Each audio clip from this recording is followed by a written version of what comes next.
check it back in. Unemployed again. Still not again, but since last time, no more commute again. But haven't changed the name, and whatever,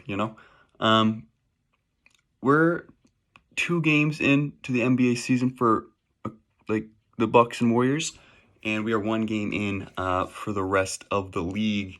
And it's funny how already the Bucks have gone from another championship, another MVP for Giannis. I mean, the supporting cast, Grayson Allen looks good. Pat Connaughton steps up. Milwaukee, wow. And then last night they get trounced by your Miami Heat. Tyler Hero, legit 25-point scorer.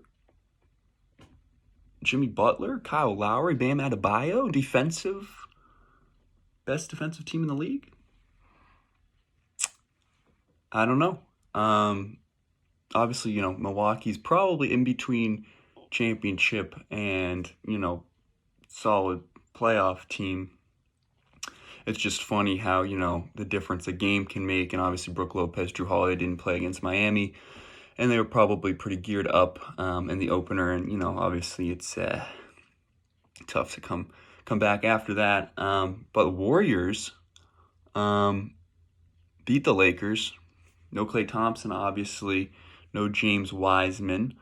And Steph Curry then yesterday decides not to miss a single basketball shot for the first quarter and scores 25 points against another Los Angeles team, the other Los Angeles team, the Clippers. And so, they almost lost, though. And here's the thing, the Warriors are a weird one. I did not have them projected in top 5 in the West, but and we don't know. Klay is talking a lot of trash upon his return to basketball.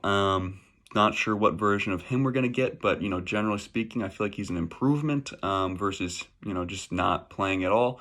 Jordan Poole impressed over the preseason and the first game, kind of struggled against the Clippers. I think, he'll probably be a little erratic going forward, but, you're going to get a lot of games of, 20, 25 points from him, I think, down the stretch. Now, they still have question marks in terms of a center position. Anthony Davis had a good game against them. Wiseman maybe is the answer. Hard to say in terms of where they look towards, because the West, between Jokic, AD, Karl Anthony Towns, DeAndre Ayton, there's some solid big men in there that at some point the Warriors got to have an answer for.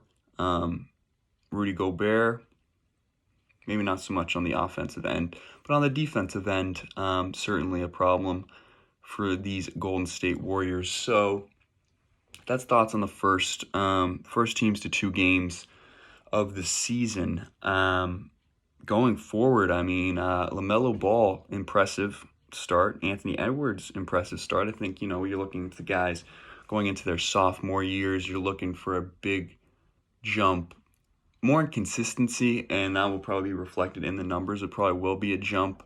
But, LaMelo had 39 and 7 or something like that. I don't expect him 30, 9 and 7.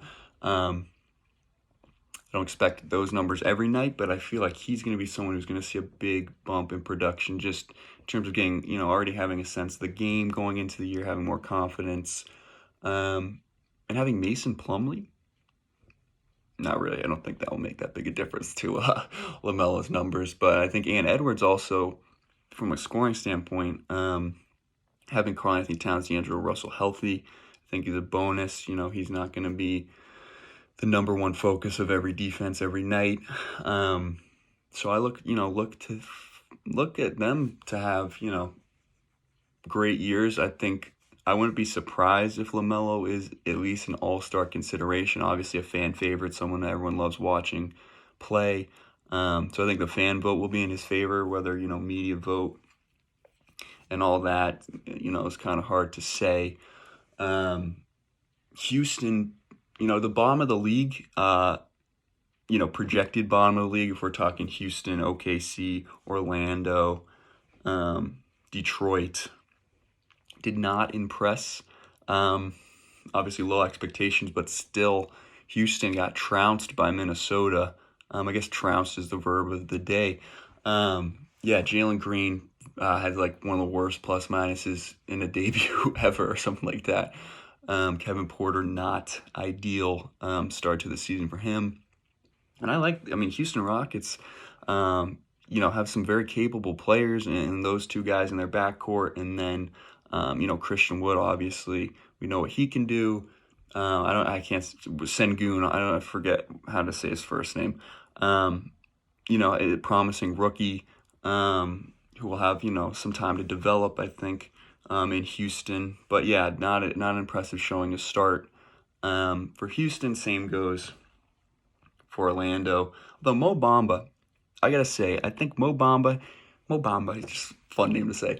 I think Mo Bamba, now in a starting role, perhaps we'll see for how long it lasts. I think Mo Bamba has a chance to prove himself, maybe not worthy of where he was selected in the draft, but at least I think he has a chance to establish himself as a legitimate starter in the NBA. He's expanded his range, can knock down the three.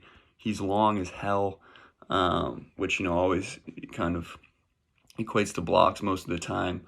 I think took him a little bit, never got a real opportunity. I think he's going to see a lot of minutes, and I think he's going to do a lot with them. With big men, rebounds tend to just be based on being on the floor. There's some exceptions, but I think obviously just from minutes he'll have a lot better rebounding numbers, and I think he'll score probably 15 18 points this year. So keep an eye out for Mo Bamba.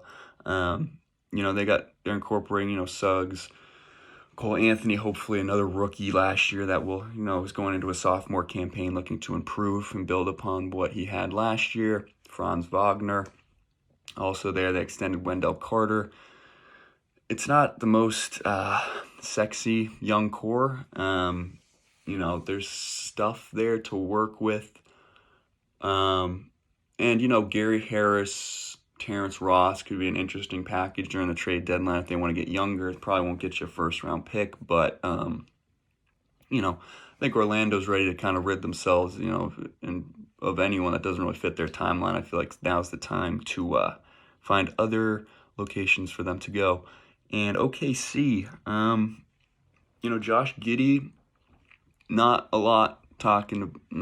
anyone really talking about him, but I think I could see him. He has the opportunity. When we look at Rookie of the Year, a lot of the time it's predicated on numbers, which, especially for rookies, is just minute-based, unless you're, known enemy Isaac Okoro, who had a lot of minutes and not a lot of production, but that's a whole other thing. One time got in a fight with people on Twitter about whether Isaac Okoro put up one of the worst stat lines of all time because it was like 40 minutes, 0 points, and like 2 fouls or something.